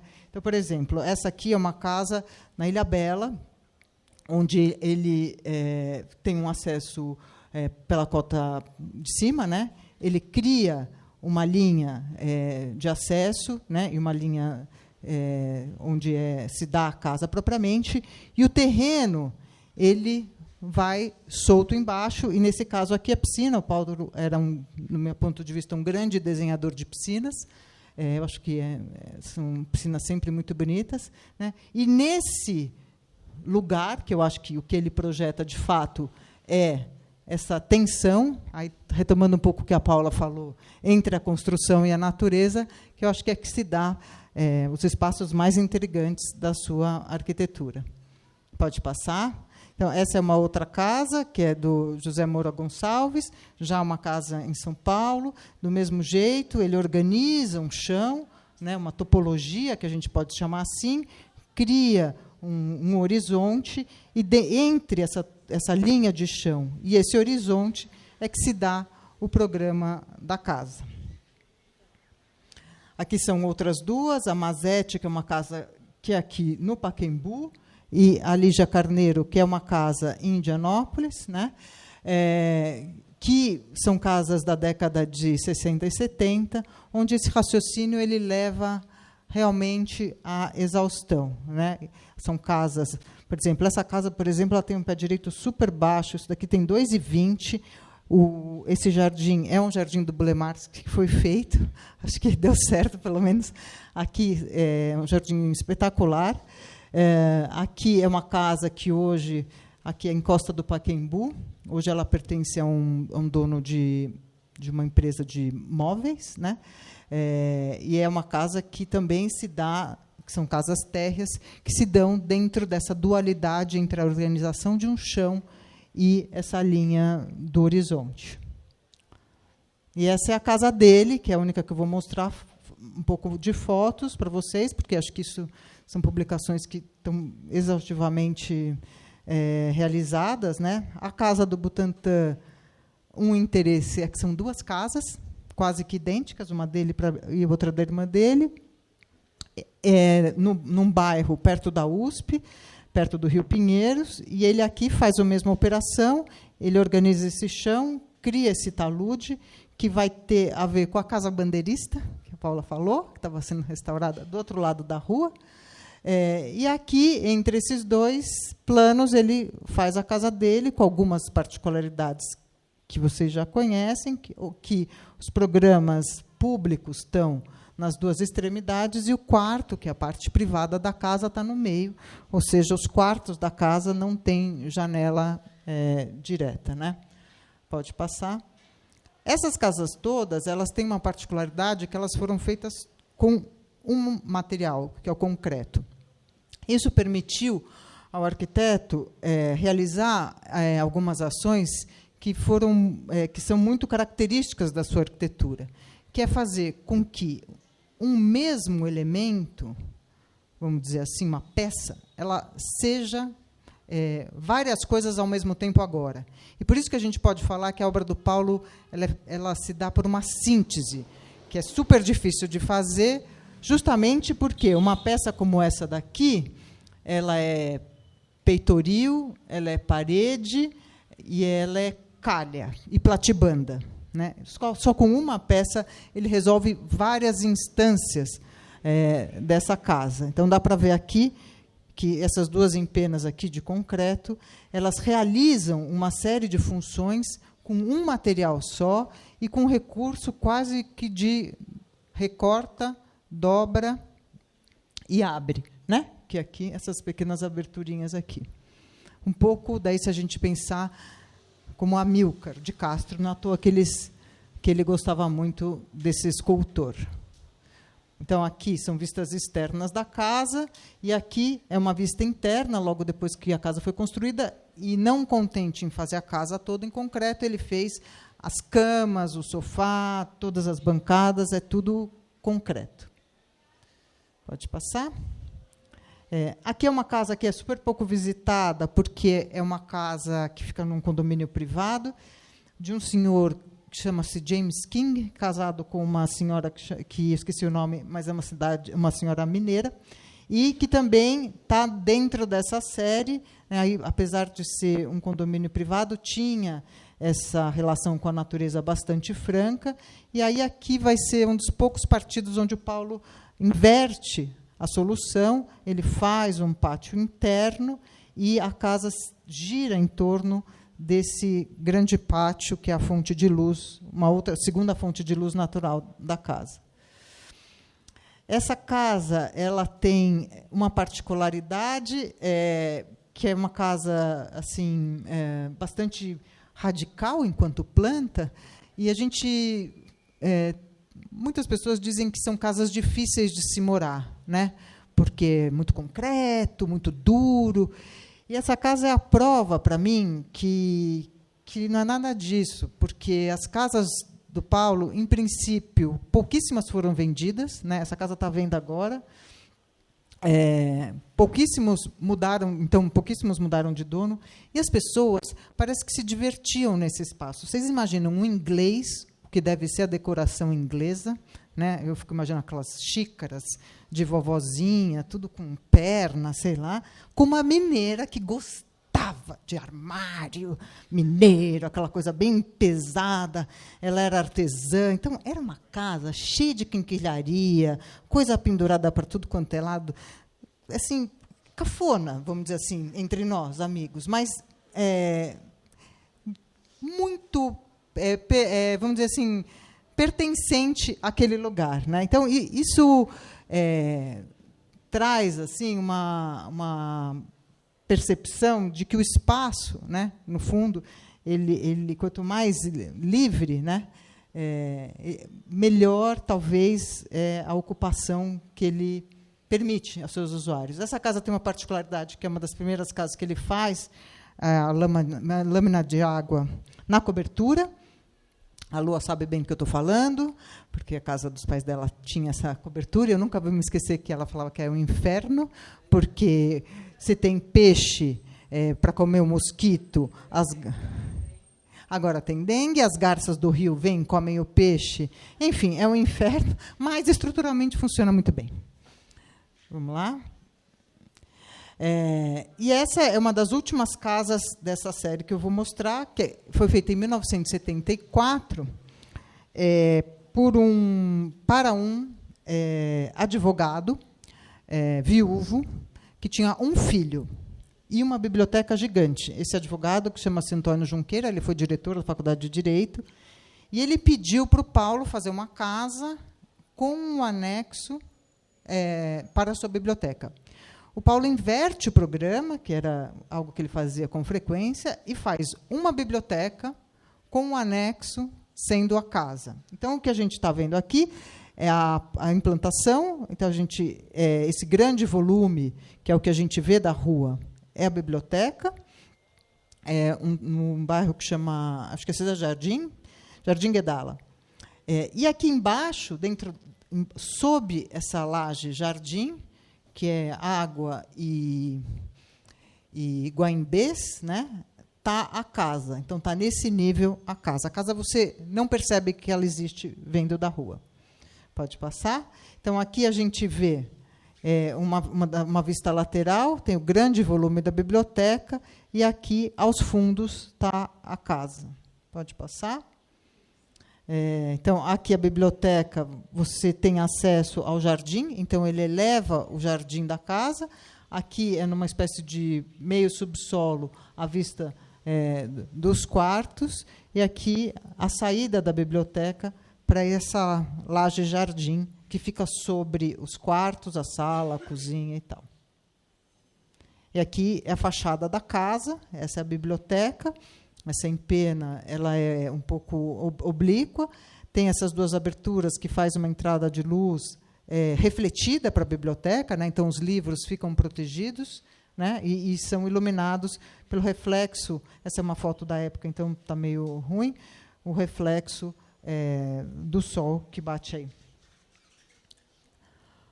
Aqui algumas fotos em preto e branco para mostrar essa relação, né, do pórtico, que organiza esse volume que não está pendurado, mas parece estar pendurado nesse pórtico, e atrás essa laje-jardim que faz o fundo desse volume. Essa é uma casa que todo mundo fala que é a casa que levou ao projeto do MUB, né? É uma casa que não foi construída, é uma casa que chama-se Casa Catanduva, mas ela já tem alguns elementos que nos levariam a pensar que o Paulo pensou nessa casa para fazer o MUB. Então, ele chama de castelo, né, porque é uma casa que é feita...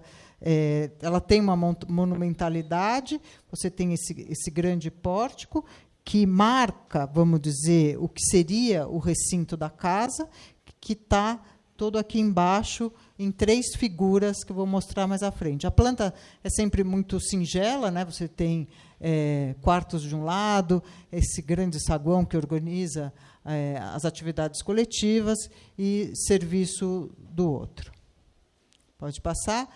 Então, quase que uma síntese absoluta do que serviria, para que serviria uma casa, né?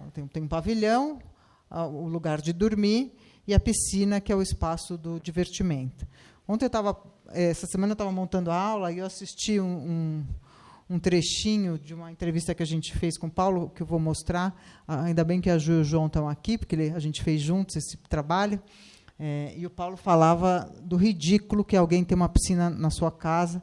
Agora eu lembrei disso, e ele fez essa piscina. É bom ser contraditório. E aí vem o MUB que vocês vão estudar. Esse museu é quase um milagre, né, ele existir, porque ele vem de uma disputa entre os moradores desse bairro, que é um bairro de elite da cidade de São Paulo, a cidade Jardim Europa, desculpa, e de uns empreendedores que queriam fazer nesse lote um shopping center. Essa disputa ela toma proporções de um tamanho que a prefeitura resolve intervir e decide que isso é um terreno de utilidade pública e que, para tanto, seria um espaço público da cidade. A turma que estava defendendo que isso não virasse um shopping propôs fazer-se um museu. Mas museu, muito bem, não sabemos do que, pode ser de escultura. A prefeitura queria que tivesse um lado social, então coloca ecologia junto com escultura, que na época, hoje a gente até consegue fazer esse discurso, mas na época, escultura e ecologia, muito estranho.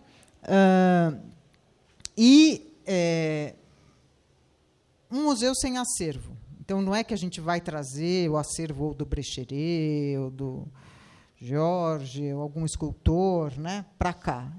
Não tinha acervo nenhum, era um museu, né? Faz-se um concurso, o Paulo Mendes da Rocha, isso foi em 1988, né?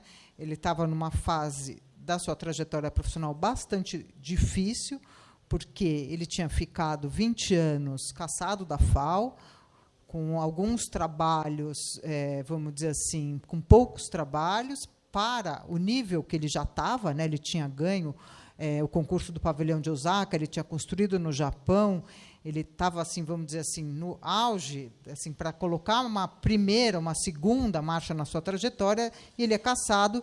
Então, foram 20 anos muito duros, fora o medo, fora as perseguições, enfim, que vocês sabem.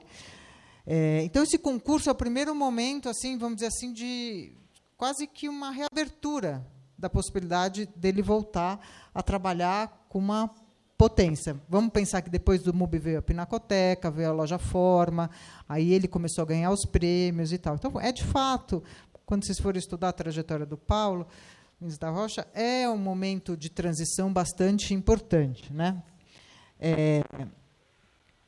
O que tinha de programa? Área de exposição, área de apoio e um estacionamento, que talvez era a maior área, né? Um estacionamento para o museu, que não tinha acervo, mas tinha estacionamento, né? Pode passar. Aí a gente estava falando do que passa na cabeça das pessoas, né? Esse é um croquis que eu achei na gaveta do MUBI, né? Fiquei imaginando essa coisa dessa pedra no céu, né? Que o Paulo fala, várias entrevistas ele fala que o MUBI é uma pedra no céu. E também ele contava muito que as pirâmides eram feitas justamente porque se queria colocar uma pedra mais próxima ao céu, né? Então, acho que esse croquis, eu queria abrir com esse croquis, porque a gente, né, hoje fala muito de referências, quem dá aula de projeto fala, professora, me dá uma referência, né? Eu acho que eu vou começar a usar essa, vai ver a pirâmide. Porque, para nós, né, assim, arquitetos, a questão da referência ela é qualquer coisa, né? Pode ser uma música, um vestido, enfim. Mas aqui ele estava com essa ideia, talvez pensando nas pirâmides, quando ele começou a projetar o MUBI. Pode passar. Isso é um trechinho da prancha que eu vou mostrar mais a seguir, para contar para vocês como que ele viu esse lugar, né? Então, ele viu esse lugar, antes de mais nada, como uma área livre, né? Não como um objeto museu que vai pousar, né? Por isso a questão do pousar em cima de um terreno. Você imagina a tentação de qualquer um de nós que pega um terreno livre, né? Vamos fazer um museu, e ele não olha para o museu, mas olha para aquilo como uma praça ou um jardim, como ele falava. E o que seria um museu seria o lugar entre de novo, essa pedra no céu e um chão que ele iria manipular, né? Pode passar? Essa é a prancha do concurso, que veio do concurso, né? E aqui tem várias chaves para vocês que vão estudar o MUBI entenderem o que estava importando naquele lugar. Eu não vou ler tudo, mas aqui ele fala já coisas como a descoberta da natureza americana, né? Era alguém que não tinha medo de fazer concurso, né? Porque hoje a gente fica lendo, né, programa de demandas, é desclassificado por qualquer coisa. Mas ele vem falar da natureza da América, então aqui ele já fala da América pré-colombiana, ele vai falar do olhar europeu com o Debré, Rugendas, o Franz Post, né? Ele fala do Jardim de Bouley-Marx, né? E vai trazendo algumas chaves. Aqui, evidentemente, ele comprova que dá para fazer um estacionamento, que acho que é a única coisa que talvez o júri pudesse desclassificar. E, já na implantação, ele coloca o MIS como um parceiro, né? O mesmo terreno, que a gente hoje dá para ver, mas não se realiza, não dá para acreditar que não se realiza, né? E esse lugar do MUBI com o MIS como sendo uma coisa só. A entrada era por aqui, já tínhamos essa marquise, aí aqui são as rampas e o caminho para o museu e para o MIS. Pode passar. Aqui alguns croquis. A gente vê que essa peça já estava desde o começo, como algo que marcava esse terreno. E por que era importante marcar para ele? Porque esse terreno ele tem uma leve queda de 3,5 metros entre a rua Colômbia, né, Avenida de Jardim, e a Alemanha.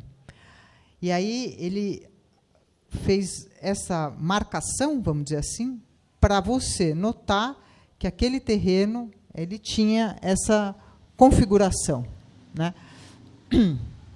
Essa peça, ela organiza, então, o espaço do museu nos dois sentidos, no longitudinal e no transversal. Aqui eu achei divertido, depois vocês podem ver, ele traz um pilar, que é um pilar daquele pavilhão que eu falei de Osaka, que ele tinha ganho o concurso, então vai trazendo algumas lembranças de projetos que ele já fez. Pode passar?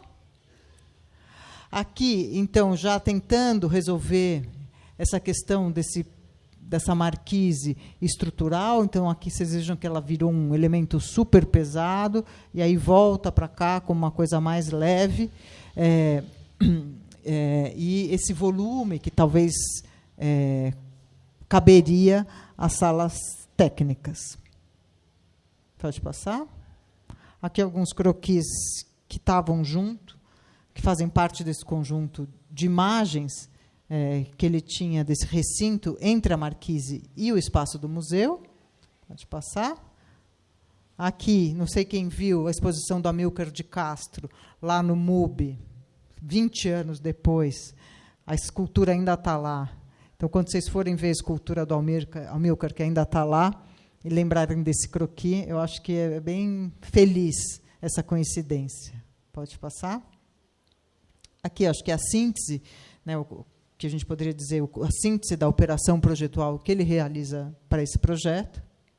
Pode passar. E aqui o projeto já sendo desenvolvido, ainda não tinha o anfiteatro, ele vem aparecer depois, mas vocês vejam que na planta, né, principal do museu, o próprio não aparece. Um pouco como aquela casa, que é a planta principal da casa, a casa não aparece. Pode passar? Aqui já alguns desenhos mais avançados, onde tem o anfiteatro que faz essa esquina bem marcada com essa forma triangular, e já indica essa entrada para esse espaço que seria o principal. Aqui é um corte na estrutura da marquise, falando de iluminação, enfim, como que organizaria essa parte. Então, essa peça ela é bastante importante, né, óbvio, para a formulação daquele espaço externo. Pode passar. E aqui as plantas.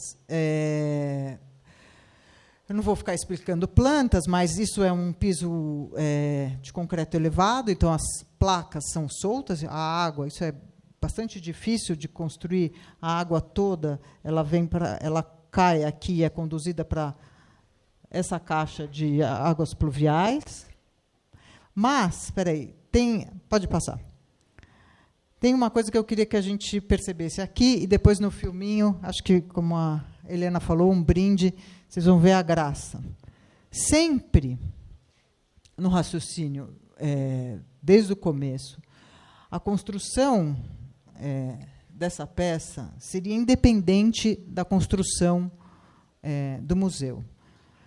E isso é super bonito para a gente ver, porque esse raciocínio ele se dá, de fato, na própria construção civil do museu. O que quer dizer isso que eu estou falando? As fundações dessa peça, elas estão soltas, independentes dessa caixa do museu. Ou seja, os pilares não apoiam nas empenas principais do museu. Eles estão para fora. Né? Por que isso? Porque, como aquilo era uma encosta, o Paulo imaginou que, ao invés de fazer um museu e depois criar essa peça em cima, ele iria aproveitar a encosta, fazer as escoras mais baixinhas, construir essa peça e depois cavar embaixo do museu, da peça, para criar, de fato, o museu inteiro. Como o Brasil é o Brasil, vocês já viram duas demonstrações, né? A Paula e a Helena contando anedotas, assim foi feito. Fez essa peça, a construtora faliu, e durante anos, sei lá quantos anos, 5 anos, cresceu o matagal todo e ficou aquela 62 metros de concreto flutuando no meio do mato, esperando uma próxima licitação para construir o MUB. Então, é super bonito isso eu acho que é bem difícil de se fazer quando o próprio raciocínio projetual demanda uma forma de construir. Parece óbvio, mas não é. Então, explicando um pouco, aqui você tem a grande entrada do museu, uma entrada lateral para o auditório, recinto de administração, o salão de exposição, que é um salão difícil de expor, né? Eu acho que ele tem... o pé direito não é tão alto, ele tem grandes dificuldades, tanto que, em cima, as exposições eu acho que elas são bem melhores. E, aqui no meio, salas de aula, oficinas e tal. Os cortes, pode passar?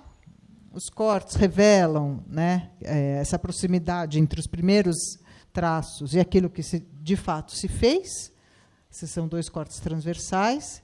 E aqui o corte longitudinal, que a gente percebe a construção desse chão artificial, percebe a diferença de cotas quando a gente vê que ele demonstra, né, por essa abertura aqui, a diferença dos pilares. Aqui eu estou tentando ver, combinando com o Fernando, de vocês poderem visitar essa sala, uma das salas mais bonitas do museu, porque aqui tem um espelho d'água, então é um truque, né, para você não ver aonde o pilar termina.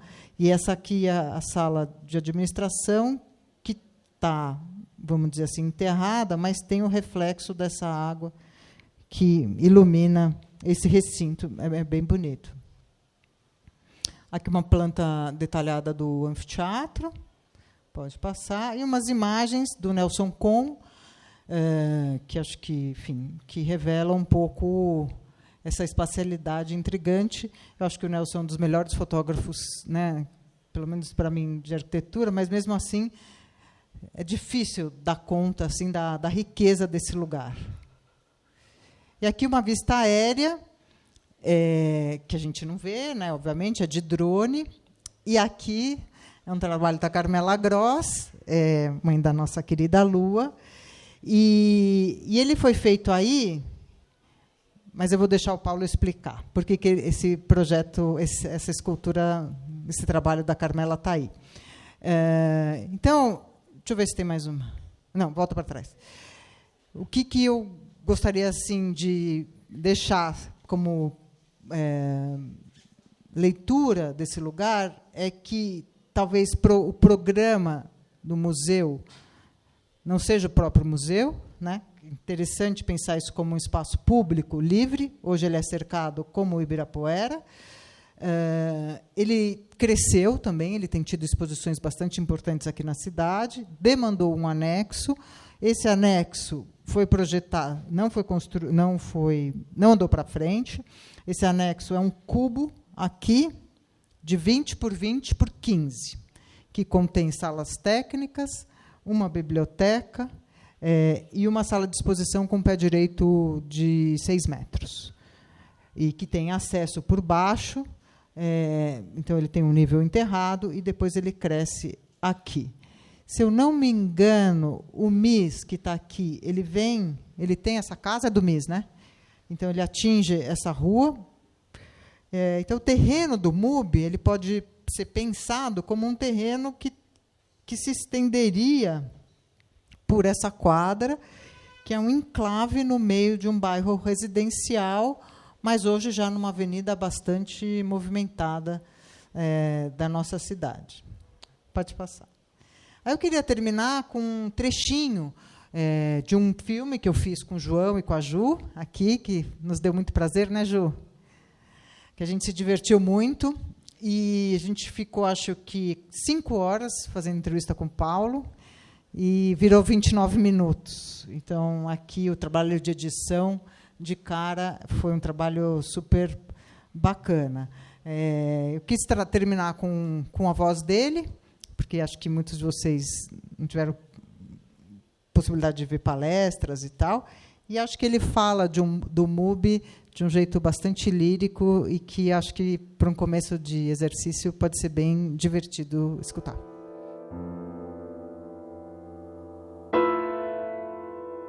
No projeto do MUB, muitas dessas questões de técnica e ética, digamos, né? Uma visão ética sobre a técnica. Você não pode exigir um trabalho absurdo se não for estritamente necessário. Não tem sentido. Aquele terreno estava todo na cota alta, mais alta lá onde está o MIS, na cota mais alta daquele extremo para o lado da Avenida Paulista, em relação à Rua Alemanha. A primeira coisa que devia se fazer é aquela marquise, ou aquela peça de concreto armado suspensa no ar de 60 por 12, a 2,30 metros daquele chão original que está lá. Evidentemente, antes de escavar, já que o museu seria subterrâneo, para simplificar o escoramento daquela peça. Então foi feito assim, que é uma curiosidade, digamos, uma particularidade daquele projeto muito simpática, porque uma vez concretado e protendido, antes mesmo dos 28 dias de cura, assim que se dá a proteção, caem os andaimes, os escoramentos. Então aquilo ficou pronto num terreno baldio para começar as escavações. Previu-se refletores, etc., que a concretagem tinha que ser feita num dia só. Montaram-se 2 equipes, começaram a concretar dos extremos para se juntarem por razões técnicas. Aquilo não pode ser interrompido. Com toda essa previsão, entretanto, deu-se tudo com tal eficiência que às 4 da tarde, por aí, estava pronto. Os operários foram tomar banho, sabem tanto quanto os engenheiros, 4 horas, era verão, uma tarde belíssima, 5, 6, 6:30, ainda havia uma luz linda, começou-se a se ver 1, 2, 3, já com o banho tomado, com calçãozinho, operários passeando em cima da marquise, que pode perfeitamente. Tem um iniciozinho de pega ali que você pode andar lá em cima. Você acredita? 3 horas depois, não resistiram. Donos da coisa. Uma escadinha, foram dar um passeio lá em cima. Acho que puseram umas tábuas. Aí começou a aparecer. Ninguém teve coragem, os operários foram olhar ali de cima as casas em volta da turma. Aquele espaço 12 por 60 é muito intrigante. Por que não fazer, então, um lugar para passear e tal? Nós sabemos por que não. Dar-lhe de escadinha, público, não dá certo. Por outro lado, eu queria fazer um espelho d'água, porque aquilo é a rota dos aviões. Você vê lá de cima como se fosse qualquer homenagem ao Rio Pinheiros, qualquer coisa assim, uma linha reta de 60. Você vê, os aviões já estão aqui embaixo, né? Podia ser feito um desenho, né? Um miró seria uma maravilha. Mas eu sempre tive medo que diabo podia aparecer lá. Mas seria bonito também, mas tinha que ser um miró. Ou uma Carmela Gross, podia ser uma coisa linda, né? Pode ser feito ainda a qualquer momento.